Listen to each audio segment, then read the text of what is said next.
Selamat datang kembali. Kali ini kita mau coba bedah satu berita nih dari kompas.com.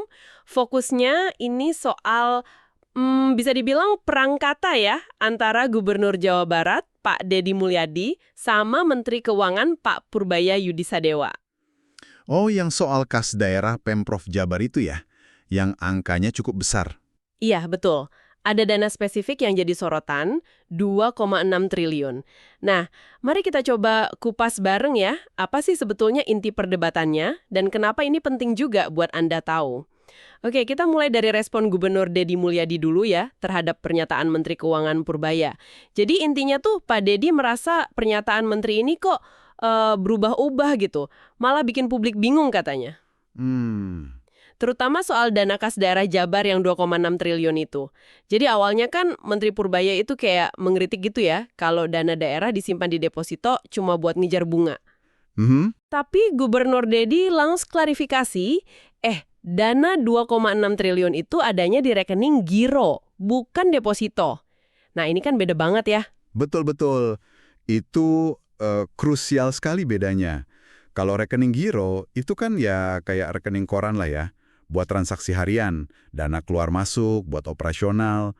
Bunganya ya kecil sekali, kadang malah nggak ada. Iya. Sementara kalau deposito, itu kan simpanan berjangka.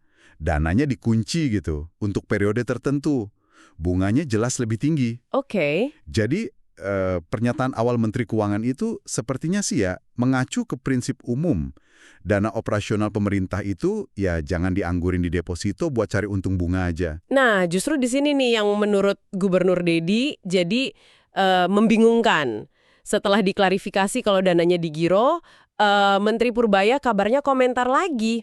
Malah bilang rugi kalau disimpan di giro karena bunganya kecil. Oh, jadi gitu ya kelanjutannya? Iya, jadi kesannya kan, wah serba salah dong, ditaruh deposito salah, ditaruh giro juga salah. Nah ini yang bikin Pak Deddy merasa perlu meluruskan. Sampai beliau mendatangi kantor perwakilan BPK, Badan Pemeriksa Keuangan di Jawa Barat untuk menegaskan posisinya.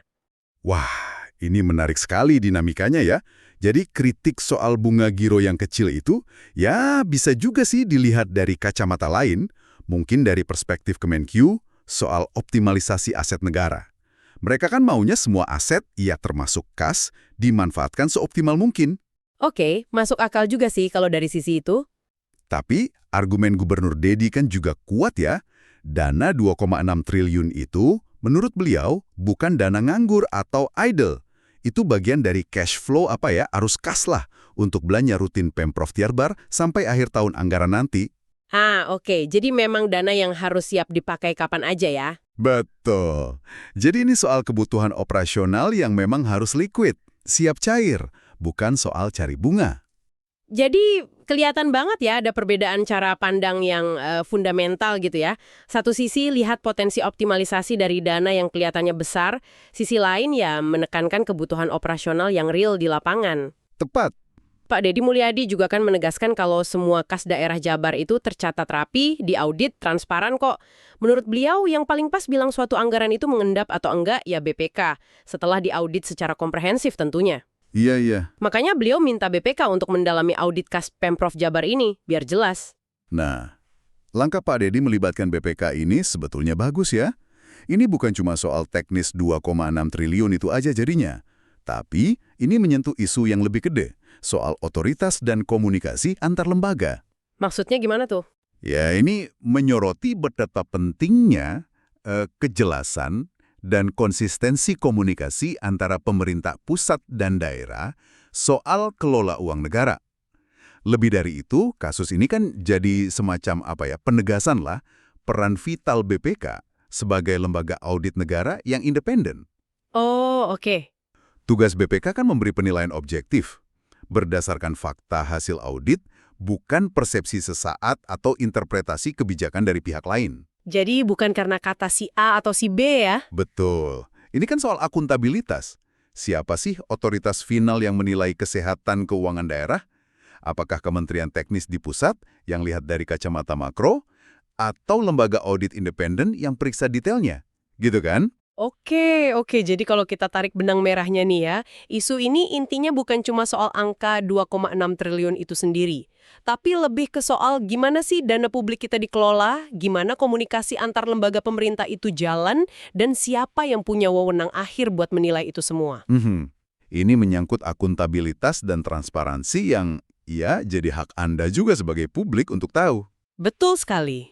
Dan ini membawa kita ke satu pertanyaan penting nih untuk Anda renungkan juga. Kalau terjadi perbedaan pandangan, terus komunikasi yang kesannya simpang siur kayak gini antara pejabat pusat dan daerah, gimana ya dampaknya ke kepercayaan publik? Nah, itu dia. Kepercayaan ke pengelolaan uang negara secara keseluruhan kan ya, baik di pusat maupun daerah. Iya, dan mungkin lebih jauh lagi, kira-kira apa ya yang bisa terungkap dari hasil audit BPK nanti? Selain cuma status dana 2,6 triliun itu, jangan-jangan ada isu sistemik lain yang perlu kita perhatikan bareng-bareng? Download Tribun X sekarang. Menghadirkan lokal menjadi Indonesia.